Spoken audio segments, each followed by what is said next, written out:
Dans cette peinture-là, pour moi, il y a deux éléments. Le premier, c'est la spécificité culturelle inhérente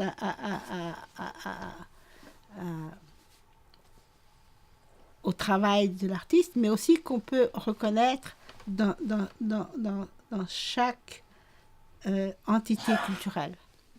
Il y a une spécificité qu'on trouve habituellement dans la langue, mais qu'on peut aussi trouver dans l'esthétique, comme ici, qu'on peut trouver dans toutes sortes de systèmes culturels tels que Goethe le définirait. Et cette spécificité culturelle, c'est ce qui me sert de point d'ancrage depuis le tout début de mon travail, euh, euh, qui sert de point d'ancrage dans ce qu'on appelle maintenant l'interculturel. Euh, on en revient au fait que la culture n'est pas dans les choses, mais elle est dans ce qui donne leur sens, les choses qui permettent de les mettre ensemble. Euh, donc, la spécificité culturelle, pour moi, c'est très important. Et elle permet le travail dans un centre culturel, dans un musée. Ça permet aussi, ça demande aussi, ça exige aussi tout le travail qu'on peut faire sur le plan linguistique. Donc, partout où je passe, je défends la langue. Ce qui n'est pas évident, en Chine, c'était interdit au début. Je ne pouvais pas parler de langue. Maintenant, c'est un peu mieux. Et on a aussi tous les pays où la langue n'est pas importante. Alors là, il faut que tu interviennes en disant, je m'excuse, mais ça compte. Mais il y a aussi une capacité qui est plus, qui est plus difficile à atteindre, c'est la capacité à reconnaître la spécificité culturelle, à reconnaître les différences, à reconnaître le sens, à reconnaître qu'il y a quelque chose là qui est porteur d'une identité.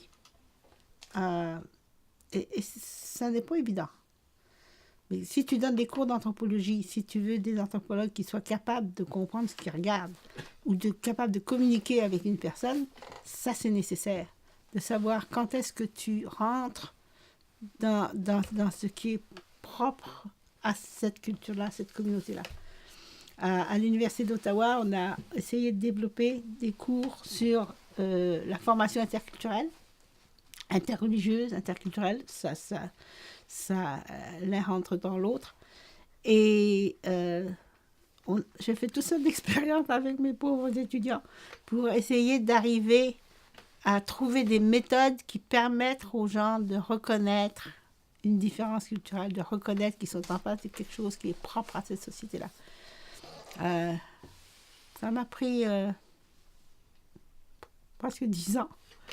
Mais au début, tu en avais 5 ou 6 sur 50 qui comprenaient. Après ça, maintenant, j'arrive à en avoir 20% qui sortent de là en se disant oui, il y a d'autres façons de penser, il y a d'autres façons de voir, il y a d'autres façons de faire le monde. Il y a peu de gens qui pourraient reproduire cette peinture-là. Tu vois. La même chose s'est passée avec l'art de la côte du Pacifique. Tu vois, les form lines, la calligraphie qui est la marque des cultures du nord de la côte du Pacifique, Tsimshian Haidlat Tlingit, comme Bill Reed l'a démontré. Bill Reed et Bill Home, qui était son copain. Dans cet art-là, tu as une spécificité qui est évidente, mais qui doit s'apprendre. Parce que quand tu as un voyageur européen qui essaye de copier un ovoïde de la côte du Pacifique, il dessine un œuf ou il dessine un cercle. Puis pour lui, l'ovoïde, là, c'était un cercle mal fait. Et comment est-ce que tu montres à un étudiant comment reconnaître que tu as affaire à une forme spécifique? Et après l'avoir reconnue, à la respecter. Si je fais une exposition sur l'art de la côte du Pacifique et que j'encadre tout ça dans des cercles et des carrés, ça ne va pas passer. Mais le propre de ce caractère de spécificité, c'est qu'il est intraduisible sur le plan formel, sur le plan explicite. Tu en fais l'expérience, mais c'est très difficile à parler, parce qu'il faudrait que tu en parles dans les mots de la communauté en question. Frédérica de Laguna, elle appelait ça des culture words, des mots culturels. C'est-à-dire des mots que tu ne peux pas traduire en dehors du système dans lequel ils se trouvent. Mais c'est ça qui est intéressant. Quand tu peux traduire, quand tu peux copier, tu es encore chez toi. Et quand tu te trouves en face de quelque chose que tu ne peux pas copier, que tes muscles se refusent à copier parce que ça ne suit pas la logique habituelle, là tu es quelque part. Et c'est la tragédie des écoles dans le monde entier que de simplifier le culturel, de transformer une langue en vocabulaire, de transformer un système esthétique en norme. Mais il faut bien que tu enseignes quelque chose, il faut bien que tu transmettes au moins le minimum. Mais tu évacues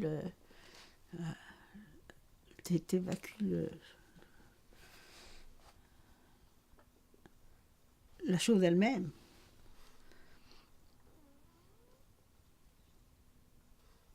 Alors, l'interculturel, on avait développé ça à l'Université d'Ottawa pour que nos étudiants, pour que mes étudiants aient un débouché quelconque, ou que mes collègues qui ont un temps partiel aient un débouché professionnel à côté de leur... à côté du caractère partiel et temporaire de leur activité académique. Donc, on avait inventé la notion de chercheur associé qui permettait aux gens de s'associer à un projet, aux crèches ou ailleurs, et puis de pouvoir eux-mêmes proposer des projets. Ça a très bien marché. L'université a supprimé la catégorie, mais enfin, tant que ça a marché, ça a marché. Et alors, pour l'interculturel, on avait fait une étude de la formation interculturelle qui est très bien cotée au Canada. La formation interculturelle, tout le monde en parle. Mais on s'était rendu compte du fait que c'était une industrie, c'est pas une science. C'est une industrie. Et puis souvent on va te tester pour savoir si tu as des qualités de compréhension de l'interculturel, et puis si on te teste, c'est tout, tu n'apprends rien. Et quand on t'apprend, tu devrais voir les manuels d'études interculturelles, c'est énorme, avec un vocabulaire époustouflant. Mais j'avais fait une communication à cascade sur ce truc-là. J'étais très en colère à ce moment-là. Parce que je m'étais rendu compte qu'une des lignes proposées par l'industrie de l'interculturel, c'était que langue et culture sont des obstacles à la communication. Donc, il fallait trouver des terrains d'entente. Tu sais? Alors que si tu n'as pas de langue et si tu n'as pas de culture, tu ne peux pas communiquer. Point. Mais alors, j'avais essayé de parler du fait qu'il nous fallait des langues, il nous fallait des cultures, il fallait plus de langues et plus de cultures. Ça n'avait pas marché tellement bien. Mais quand on est rentré à Ottawa, on s'est dit, bon, qu'est-ce qu'on va faire pour nous démarquer de l'industrie? Si nous, on donne des cours de formation interculturelle, qu'est-ce qui va le démarquer? Alors, je me suis associée avec une collègue, Anne-Marie Gaston, que j'avais rencontrée encore à Cascade, mais alors à Québec, il y a 20 ans, et qui avait présenté des danses indiennes, des danses sacrées indiennes. Un petit show, là, qui m'avait stupéfaite. de l'intensité, la beauté de la chose. Mais c'est cette femme-là, là, un jour, je vais me débrouiller pour la rencontrer. Et en effet, 20 ans plus tard, je l'ai rencontrée à l'Université d'Ottawa. Elle habite à Ottawa. Elle est danseuse. Elle enseigne la danse. Mais ce sont des danses indiennes de l'Inde, des danses sacrées. Elle a fait tout le travail d'anthropologue. Elle a appris les danses, elle a appris le vocabulaire, elle a appris tout ce qu'il fallait. Et en Inde, elle est célèbre. Elle a son image sur les paquets de cigarettes. Non, les paquets d'allumettes. Mais au Canada, quand on a essayé d'avoir de l'argent du crèche, ils lui ont répondu qu'elle devait se mettre à l'école des danseuses indiennes immigrantes, parce qu'elle n'est pas indienne, c'est une bonne ontarienne, sinon franco-ontarienne. Ça n'a pas d'affaire à étudier les danses indiennes. Les danses indiennes, encore moins les danses sacrées. Mais elle dit, je peux pas, ce sont mes étudiantes. Quelquefois, là, tu sais. Mais il reste que on s'est associés et on a développé un concept de formation interculturelle qui passe par le non-verbal. On commence avec le corps, la danse, les mouvements. Danser le kathakali comme elle le fait, là, à 5 ans, c'est pas comme dans une valse, je peux te dire ça. Et c'est encore moins du rock'n'roll. C'est quelque chose d'autre. Et la façon dont tu poses le corps, la façon dont tu la... Donc, elle m'a appris, justement, à aller regarder, retourner à mes expériences inuit, Dene, Tsimshian, à voir comment on se meut, comment on bouge, comment... Tu sais, ça fait partie... Donc, quand on reçoit des hommes d'affaires qui veulent aller au Japon ou des personnes d'organisations non gouvernementales qui veulent se retrouver en Somalie ou en Chine, tu peux leur faire prendre conscience du corps. Okay? Donc, on commence par le corps. Après ça, on injecte l'art, encore de la forme. Alors, pour l'Inde, tu pars par la danse, les peintures, les miniatures, pour avoir les sculptures. C'est toujours le... Et tu vas voir, la danse reproduit les mouvements dans les sculptures, qui reproduisent les peintures, qui reproduisent... C'est un jeu de miroir, de discipline en discipline. Donc, on arrive dans l'art pour montrer... Et puis... l'art, ça ne s'apprend pas par la parole ou par des explications. Tu te planques devant tes tableaux, devant tes peintures, devant tes sculptures, et puis tu absorbes. Okay? Au bout de 10 jours de vision, d'images, de choses, où tu reproduis. Je fais ça avec l'art persan, c'est extraordinaire. Tu reproduis les miniatures, tu reproduis les tuiles, tu reproduis les dessins, jusqu'à ce que ta main fasse ça de façon habituelle, et tu as absorbé des codes, des normes. Okay? Alors, on a le corps. Le corps est maintenant mis au travail, okay? pour aller chercher des façons d'être physiques différentes. Et puis, en fin de compte, tu ramènes la parole avec le mythe. Pas des explications, pas l'histoire, pas les statistiques, non, tu introduis le mythe. Alors, tu arrives avec Shiva, avec Brahma, avec la Bhagavad Gita, et tu satures la personne avec les histoires. Et ça marche quand tu prends un étudiant et que je veux leur apprendre, par exemple, qu'est-ce que c'est que sont les religions chinoises. Tu commences avec le corps, les arts martiaux, etc. Tu arrives avec l'art. Puis l'art, Han, c'est quelque chose. Et puis, ensuite, tu arrives avec les mythes, les grands mythes.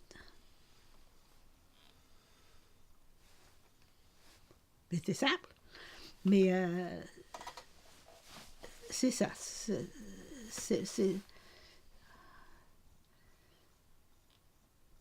Je sais pas si on va pouvoir aller plus loin avec ça, mais en tant que système éducatif, ça marche. Alors maintenant, quand on parle d'interculturel, on a rejoint le musée, les techniques muséales, les centres culturels, la conception d'un centre culturel, l'interface. Un centre culturel bien pensé, c'est une interface entre une société d'accueil et la société de touristes. Okay? Mais ça doit servir les deux côtés. Tu ne peux pas servir seulement un côté. Et il ne faut pas que les deux côtés se rencontrent. Tu peux pas. En Chine, on fait ça souvent, mais il n'y a pas qu'en Chine, en Indonésie, en Afrique, chez les Batois, etc. On met en scène les gens eux-mêmes qui deviennent euh, une vitrine vivante. C'est impensable. Mais ça se passe tous les jours.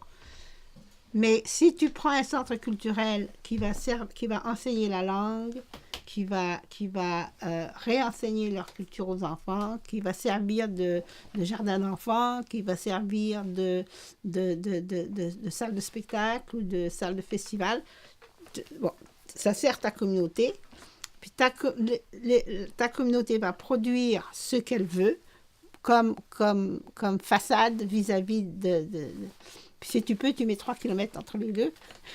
OK? Et là, tu vas avoir un espace de rencontre qui va fonctionner.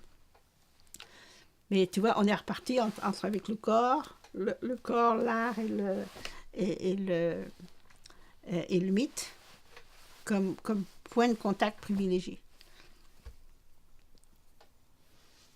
Et puis, à côté de ça, on va développer les programmes. J'en fabrique des programmes, puis je les envoie, puis je les oublie parce que la plupart du temps, ils sont copiés, mais je n'ai pas de contrat. Mais des programmes de continuité culturelle. J'aime pas ça, préservation culturelle, parce que tout le monde en parle, puis ça fait comme des cornichons dans leur bocal.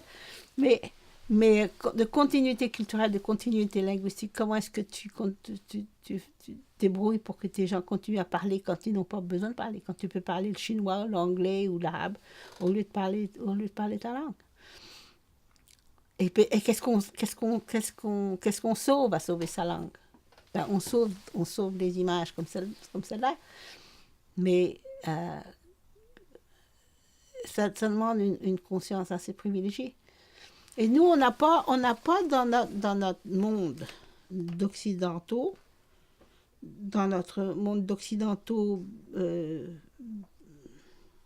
satisfaits, okay? On n'a pas l'urgence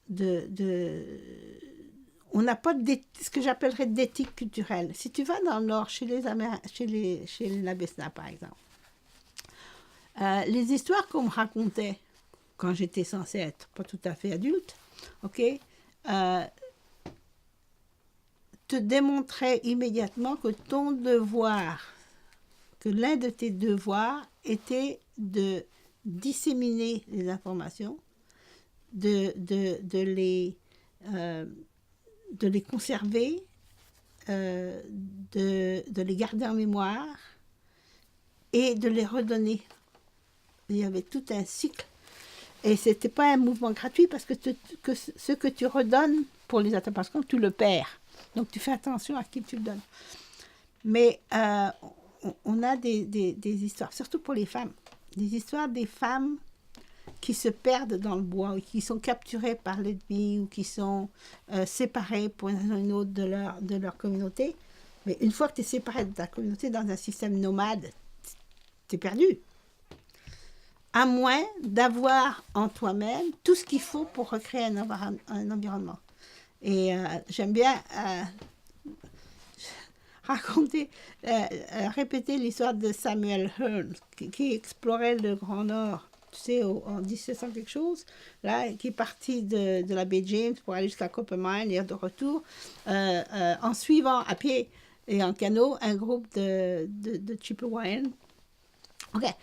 Ils arrivent à mi-chemin vers Coppermine. Au détour d'une rivière, ils rencontrent une cabane, pas trop mal faite. Ils rentrent, ils arrêtent le canot. En sort une femme. Il se trouve que cette femme est là depuis plusieurs années. Elle est toute seule. Elle a perdu toute sa famille. dans une attaque quelconque. C'est pas tout à fait paisible dans ce coin-là. Elle est habillée, dit Samuel Hearn, non seulement d'une robe en peau, mais la peau est brodée avec des piquants de porc-épic teints, ok, avec des franges, avec des pompons de fourrure. Et il y a des ornements fourrure. Elle a réussi non seulement à tuer les animaux dont elle avait besoin pour se nourrir et se vêtir, mais elle a tanné ses peaux, elle a brodé ses vêtements. Et elle est capable de refaire à elle toute seule toute sa culture. Okay? Si un jour elle a un enfant, si un jour elle est recapturée, elle pourra redonner à sa communauté tout un système culturel complet. Okay? Cette histoire-là, je l'ai aussi entendue à Tétline, chez Léna Besnard, pour d'autres femmes perdues qui sont capables de se refaire. Et j'ai entendu Annie Jo dire à sa petite fille, qui avait 14 ans, « Comment veux-tu faire partie de cette communauté si tu ne peux pas te débrouiller toute seule ?» Avec Durkheim et les Européens, c'est tu es obligé de faire partie de la communauté parce que sans ça, tu ne peux pas exister. Tandis que chez les Athapascans, c'est si tu veux faire partie de la communauté, il faut d'abord que tu puisses exister. Donc, on se met en communauté parce qu'on en a envie, mais pas parce qu'on en a besoin. Une vision un peu différente. Mais derrière ça, il y a aussi une éthique culturelle, parce que tu es responsable de ta culture, tu es responsable de l'inventer.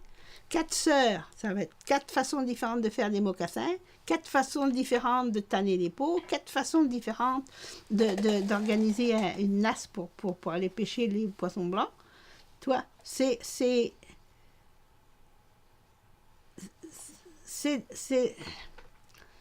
oui, c'est une éthique culturelle. On prend soin de sa langue. Nous sommes spéciaux parce que nous avons 3 mots qui sont différents de ceux qu'on prononce dans le camp du bas de la rivière, à 10 km de là. Tu vois? Donc, on va être conscient de sa culture, on va être conscient du fait qu'il faut tout savoir de sa culture, ok? Et au fur et à mesure qu'on en apprend plus, mais c'est parce que tu n'es pas, ça correspond aussi à ce dont on parlait tout à l'heure, c'est que tu n'es pas un contenant d'informations, ok? Tu es le centre d'où partent les possibilités de questions. Donc, c'est une façon différente de se percevoir, mais si tu n'es pas un contenant, tu ne peux pas être rempli, tu ne peux pas être plein, tu peux apprendre autant que tu veux. Mais cette éthique culturelle-là, ça présuppose que tu es conscient de ce qui constitue ta culture, et c'est une conscience qui est complètement absente chez mes étudiants et chez la plupart de mes collègues. On ne sait pas ce qu'il faut transmettre. Tu parles aux parents, et ils ne savent pas ce qui vaut la peine d'être transmis. Notre identité culturelle elle dépend du hasard complètement. Elle dépend des médias, elle dépend... Mais on a plus ce choix que mes parents pouvaient faire, par exemple, à savoir, lis ceci, lis cela, lis ceci avant de lire cela. Alors tu finis par avoir une idée. Qui est-ce qui aujourd'hui va apprendre Ronsard par cœur, ou Rodrigue, ou des poèmes en espagnol, on n'a plus ça. Parce qu'on n'a pas on n'est pas conscient de la nécessité de transmettre quelque chose. Mais à mon avis, les dénés autour de Whitehorse vont avoir moins de difficultés à transmettre ce qu'on va appeler leur culture que nous, parce que nous on dépend de trop d'aléas, de trop de moyens aléatoires, et je ne fais pas du tout confiance à l'école pour remplacer ça, parce que c'est pas leur métier non plus. C'est pas pour ça qu'ils ont été créés. Et certainement à l'université actuelle, où tu vas privilégier immédiatement l'économie et le budget plutôt que les connaissances. Quand j'étais à Montréal, je pouvais prendre pour mon bac en sciences sociales, je pouvais étudier ce que je voulais. J'ai fait 3 ou 4 cours de plus que prévu. À l'Université d'Ottawa, j'étais là depuis 2 ans et le doyen, confirmé par le recteur, m'ont dit, Madame Guénon, le nombre maximum de cours qu'un étudiant peut suivre est égal au nombre minimum.